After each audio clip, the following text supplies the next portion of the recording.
it's my sincere request. I'm going to request Konidala Pawan Kalyan ji to request him not to scream and shout. Please. Thank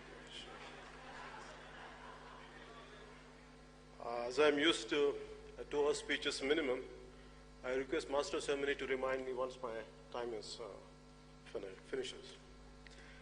For me, as you all came from different parts of India, and who I am, and ambitious, want to serve the nation, I would like to share my experiences as the way how I established the party, and I think my experiences might give you a different kind of insight.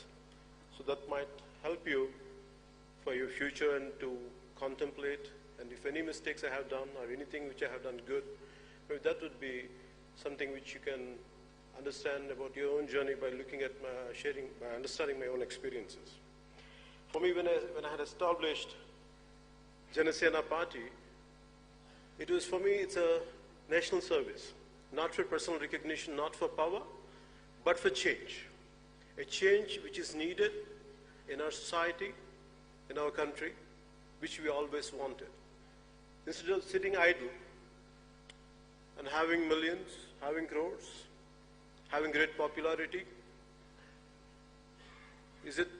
I had really contemplated, would I end up like most of the people, or will I contribute at least a part of my life to the nation, to build for nation service? So suddenly it didn't happen after becoming an actor. Though I came from small beginnings, I came from a lower middle class family. My pain was always about the society which I used to watch around. The pain, the kind of sufferings people used to go through. Nothing happened to me at a personal level. I never had a shortage of food, reasonably good schooling. But my pain was towards society. When I started gaining knowledge about the society around me, I started reading, maybe looking at all our freedom fighters, reading their biographies. Somewhere I felt the immense urge and intense urge, like to do something for the nation, to do something for some kind of contribution for the nation. This started at the age of 14. So like you, when I started getting into my teens, I was looking forward some kind of ideology which I would like to embrace. As Digvijay said, look before you leap. So what kind of ideology would you lean into? What exactly should I embrace? So I was understanding Marxism, I was understanding socialism, I was trying to understand capitalism. Especially when you're a kid growing up in the 80s, when you're a teenager in the 80s, there was quite a turbulent political atmosphere within India and around the world. Right from Punjab terrorism, Khalistan terrorism to LTT, and across the globe, there is still unified, Germany was divided, and apartheid was there in South Africa. So all these different political climates around, at a global level, the national level, really it drove me crazy. At one part, you look at the freedom fighters who had selflessly sacrificed their lives. And another way, always I was looking forward the nation would be greater as every day passes by. Every day I thought this is going to be another beautiful year next year, but I was quite disappointed as a kid. And the way they looked at the corruption, the way I looked at the nepotism, it was quite disappointing for me. Always my desire was a commoner to be something, a commoner to stand for the oppressed. But the society around us, it is only the dynastic rule, and everything really bothered me. So finally I became an actor, but that social consciousness never left out of me. I was quite keen. I was watching around, observing things around, reading a lot, absorbing a lot. But finally, when our state has been, Andhra Pradesh had been divided the way it got divided, and everything, I was looking at it, how the political leadership and everything, how conveniently it has become. The power politics really disturbed me. So instead of being an armchair thinker, I was thinking loud within myself, or contemplated for quite a time. I said, would I sit like everyone else, or would I come forward and do something? I thought, without any expectations, without seeking power, but I want to stand for the voice of the oppressed. I want to be the voice for the neglected. I want to be the voice who are really meek and helpless. That's how I formed Janasena Party. And there were a lot of people, youngsters. Today, I said, all of you come from different parts of a country, and you're looking forward to become some kind of leaders and leadership, and you want to have an active role in politics. In 2007, when I had started Common Man Protection Force, which is supposed to stand for the oppressed and meek and helpless, I had met a lot of young people, both boys and girls. But what I had noticed in them was, at least most of them, they need change within shortest time possible, like an instant noodle. And 2007, I looked at the youth there then, the way they wanted everything immediate. They don't have the patience. Then that's what I thought, okay, let me walk the talk. So then from there onwards, I went on continuing.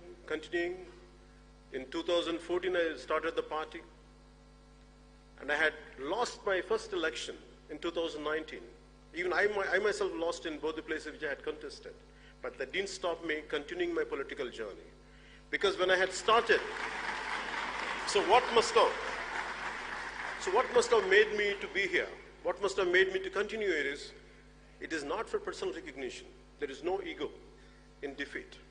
If you really love this nation, if you really care for our motherland, if you really care for the meek and helpless, nothing deters you. A defeat of any kind of defeat, nothing, it does not deter you. And my commitment for my nation came from our predecessors, our freedom fighters, looking at the sacrifice of Bhagat Singh at the age of 23. At the age of 23, some people around in this period, at this times, maybe they're going for hotel and pubs and partying. But at the age of 23, Bhagat Singh, he sacrificed himself to wake up the nation for the generations to come. And that kind of Bhagat Singh is inspiration to me. And so in spite of my failure as a political party to get into the Sansad, but what made me to continue is, we are able to help. Being a party, we just had got one seat, still we are able to help people. Very recently, I would like to share a case with you. Around 4 years back, a 14-year-old girl in Kurnool, in the state of Andhra Pradesh, a student from residential school, one day she bid goodbye to her mom. Normally she would come back by the evening, but that day she didn't turn up. And this happened in 2015. Her mother receives a call from the school authorities, residential school authorities, saying that your daughter is not feeling well. Please, would you like to come and see? Please take her home. By the time she goes there, she's dead. And it was like as if she hung herself. That's what the school authorities says. And later they realized she was raped and she was killed. And justice was not done.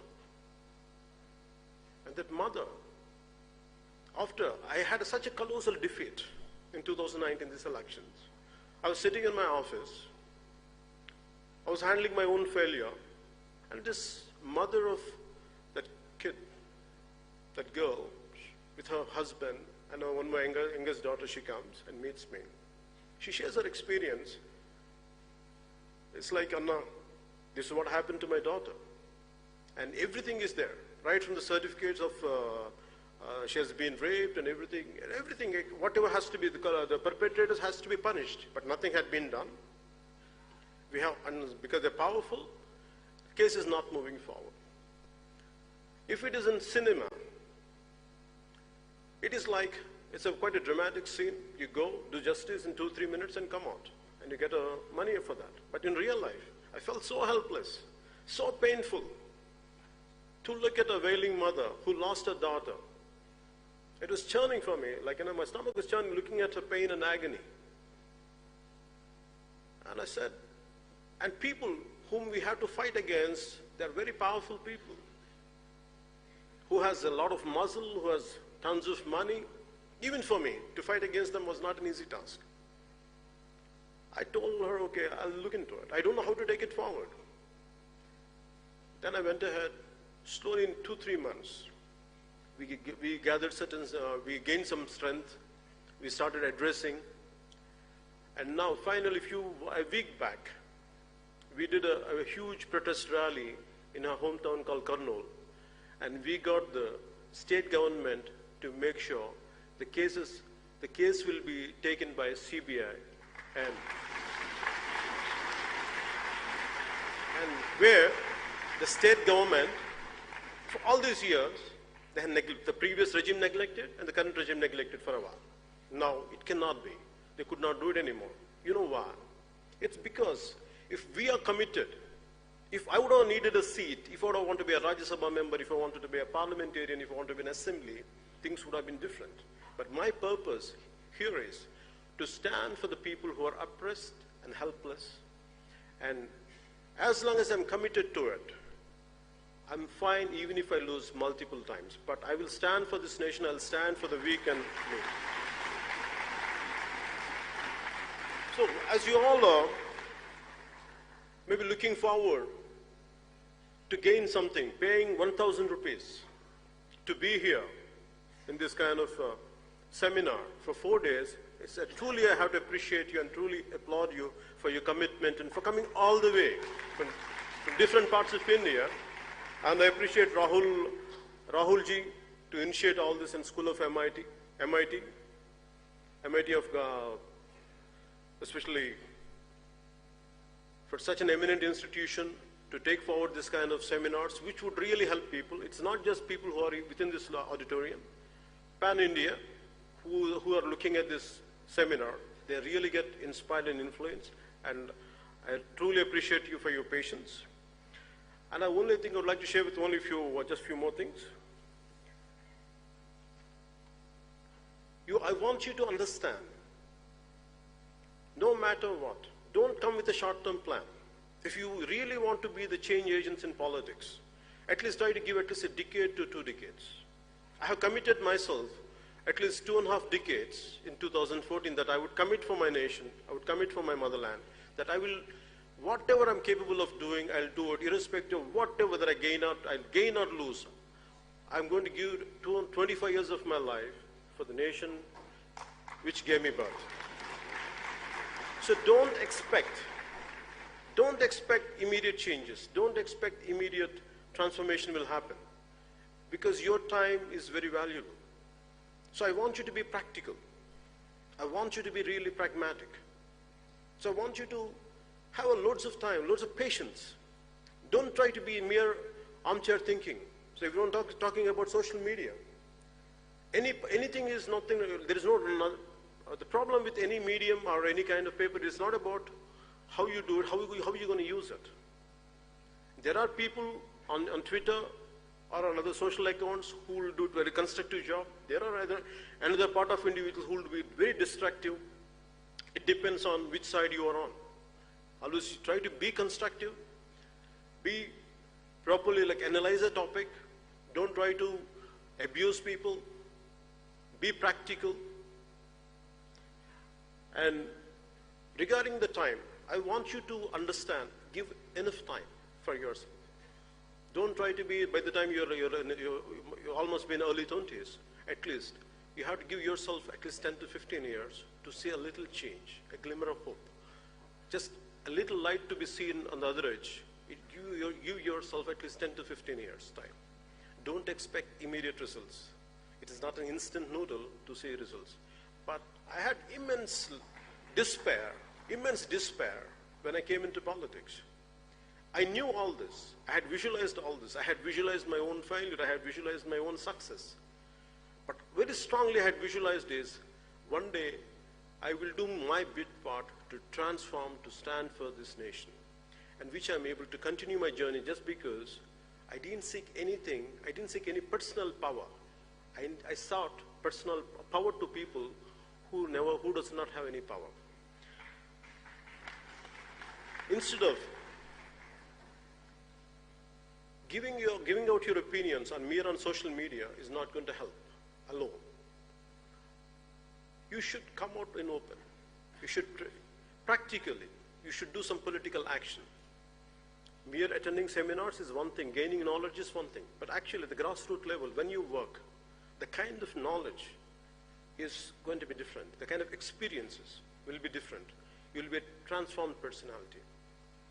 So mere attending seminars is good, reading books is good, gaining knowledge is good, unless it is not practically being seen, not being at a grassroots level. If you don't go to the places, if you don't expose yourself certain experiences, the leadership quality would not come out. So I request you all to look into that. Instead of mere gaining knowledge, I want you to look into it. Try to gain some experience at a grassroots level, gain some real experiences, not experiences at a mere sitting on the internet. That much I would like to convey to you. An ounce of action is better than a ton of talk. Be prepared to just a bit of practicality. Instead of gaining mere talking, I want you to do a bit practical. Get into hands-on experience. That would really help you.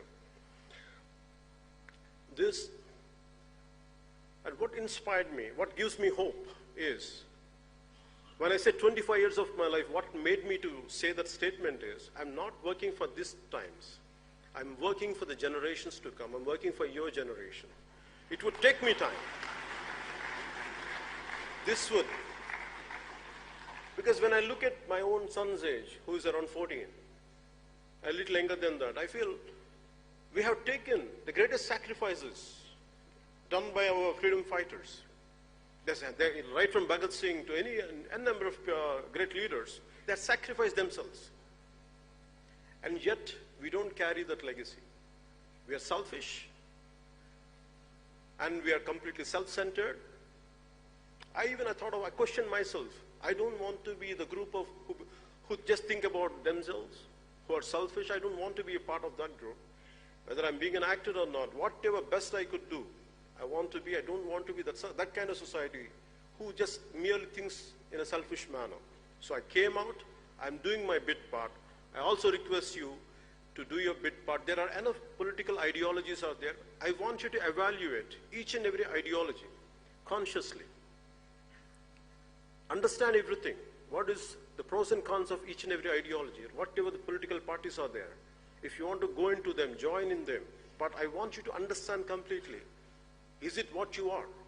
Then please completely embrace it. Stick to it and fight for it. So, what made me to say this is, in the country, the moment in one of my videos, they had shown that Swami Vivekananda, the great men like Swami Vivekananda, the great saints like Swami Vivekananda, who inspired me. And Martin Luther King Jr., who came to India, when he came to India, when he was in Bombay, when he looked at the riches of Bombay and the extreme poverty of Bombay side by side, and he was saying, only in a country like India, if the same situation would have been prevailing in any other country, it would have led to bloody revolution. But only in India, how come nothing is happening? Why people are still able to smile? That is the greatness of our nation. That is the greatness of our nation. This is a land of Swami Vivekananda, land of Subramanya Bharati, land of Narayan Guru. Eminent great saints, eminent personalities, because who had selflessly sacrificed for this nation. Because of them, because of their spirit, this country will never get disturbed. No matter how many selfish elements are there,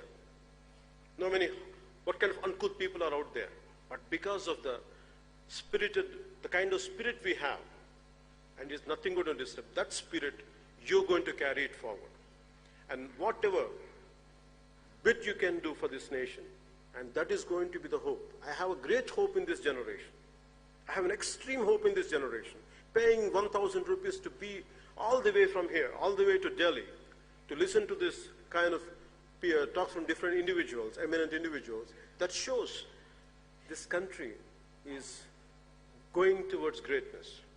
And I truly appreciate you for being here. I truly congratulate you for being here. And one of my, I would like to end there with this small verse of poetry in Telugu. This is written by Mr. Seshendra Sharma, who was a recipient of Sahitya Akademi Award. This Na Desam Na Prajalu, my country and my men. This was shortlisted for Nobel Prize, though it was not selected. If you ever feel, as you want to get into politics, as you want to be leaders, leadership is all about solitude, solitariness. You'll be completely isolated. Not even a friend will stand by you. Not even a friend will understand you, what you're going through. At these times, what you need is, you have to keep on get hooked to certain inspirational lines. So try to read a lot of poetry. Try to read a lot of biographies. So for me, when I go through a complete loneliness, a depression, yet certain times I go through. So I only think of one thing. When I feel extremely depressed, when the truth is not going to win, that's what the real circumstances are. So at that time, I read these 4 lines. Samudram ఒకటి కాళ్ళ దగ్గర కూర్చొని మరగదు, తుఫాను గొంతు చిత్తం మరడం మెరగదు, పర్వతం ఎవడికి వంగి సలాం చేయదు, నేను పిడికిడి మట్టే కావచ్చు కానీ గొంతెత్తితే ఒక దేశపు జెండాకున్నంత పొగరుంది. So a loose translation of this is, you have to forgive me for my English translation, though I'm not a poet, though I'm not good in English. But I prefer to, it's a loose translation of what I said right now. A deep ocean will never bark at one's feet. A twisting tornado's voice will never say, "Yes, master." A mighty mountain will never bend and bow. Maybe I'm a handful of dust, but if I raise my voice, it will reflect the pride of our national flag.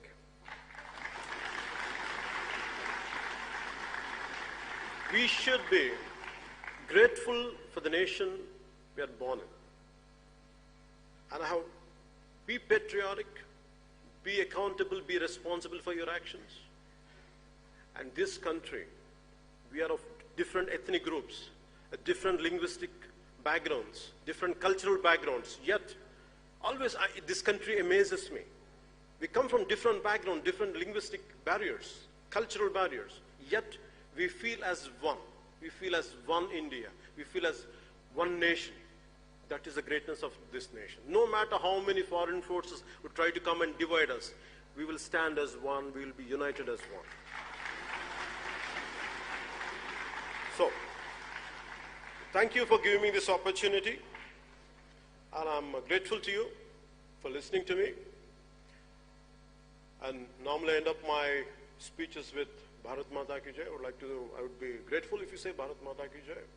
And thank you. And Jai Hind and Bharat Mata Ki Jai. Jai Hind.